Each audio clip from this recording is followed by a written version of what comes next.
My name is Efnan Harper. Today, I'll be talking about alcohol abuse. So the chances are that you, one of your friends, or someone you know has drank under the age of 21. Since we see other people do it, or have been doing it for a while, we may not think anything bad can happen from it. After all, we see adults drinking, our favorite musicians are drinking in their music videos, and it is commonly sold in most convenience stores that we shop at. Since it's such a common thing to see, why can't people under a certain age drink? Just because the law says so? As it turns out, there are more reasons than because it's the law to not drink underage. Because my grandpa started a drug and alcohol rehabilitation outreach, I've been able to see firsthand what severe alcoholism can do to young people and what led up to those points in people's lives. In this speech, I will inform you of just some of the consequences of drinking underage. You'll learn about alcohol's effect on the developing mind, then you'll learn about the physical effects alcohol can have on you. First, I'll explain alcohol effects on the brain. So how can alcohol affect the developing mind? Drinking alcohol underage doesn't just affect you in the moment. If you're drinking a lot underage, there's a good chance that you'll still be drinking when you're older, and it can even give you an alcohol dependency. Studies from the National Survey of Drug Use and Health have found that adults who had their first drink at the age of 14 or younger are more likely to be alcohol dependent or misuse alcohol than people who had their first drink at the age of 21 or older. While most Americans will have some interaction with alcohol throughout their life, according to McLean Hospital studies, about 1/3 of the population doesn't drink alcohol or rarely ever does. Another third only drinks socially or moderately, and the final third are heavy alcohol users. Underage drinking can make it easier to fall into the heavy user third of Americans later in life. Drinking can affect your memory and schoolwork too. According to the CDC, underage drinking can lead to higher rates of absences. The reason for this would be students either skipping school to go out and drink or being too hungover from drinking the night before to be able to go to school. The CDC has also found that it can lead to a drop in grades.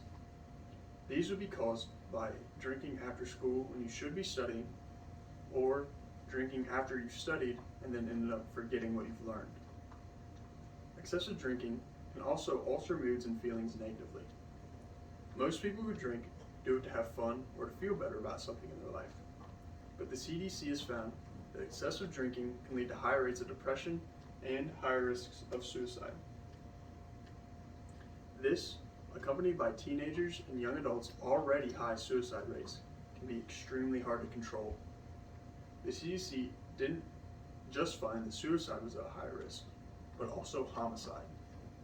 Since alcohol can alter judgment of situations and cause more drastic mood swings, it could cause someone to want to harm someone else a lot easier and without realizing what exactly that person is doing.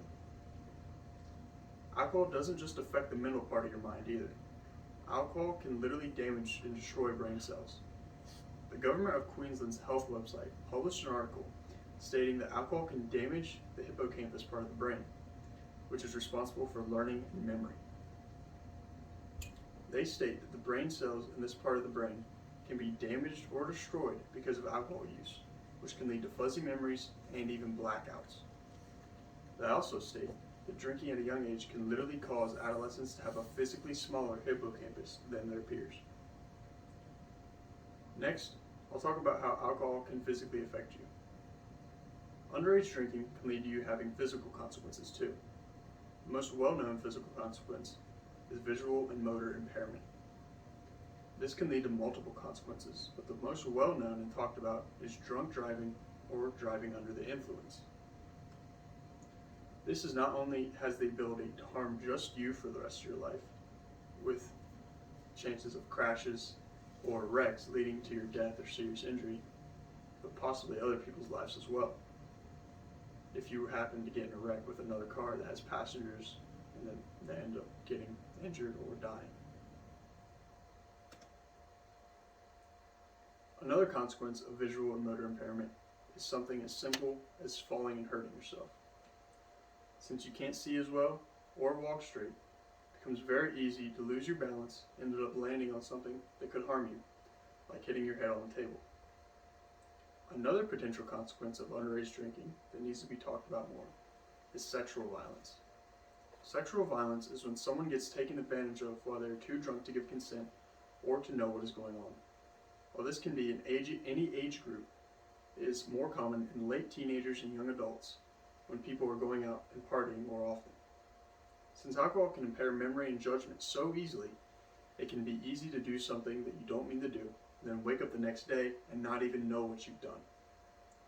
Going along with this is drinking while pregnant. While not the most common, young adult pregnancies are still very prevalent and need to be mentioned when talking about alcohol. The consumption of alcohol can have varying side effects on the baby, with the most severe being death as a stillborn. While other factors play into the baby being stillborn, and it's not entirely alcohol's fault, the consumption of it while pregnant doesn't do any good for the mother or the baby. Other side effects could include the baby having heart defects, poor growth, and even cerebral palsy. These are all just a handful of potential consequences that can be caused by underage drinking. Now, I didn't give this speech to condemn anyone's actions or make anyone feel bad, but more so to warn people of potential consequences, because I know what drinking too much can lead to. So you've learned some of the mental consequences of underage drinking, including higher chance of alcohol dependency, worse memory, higher chance of suicide, and smaller parts of your brain. You've also learned some of the physical consequences of underage drinking, like visual and motor impairment, higher risk of sexual violence, and birth defects for pregnant women.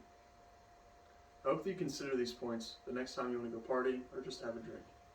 Thank you for your time.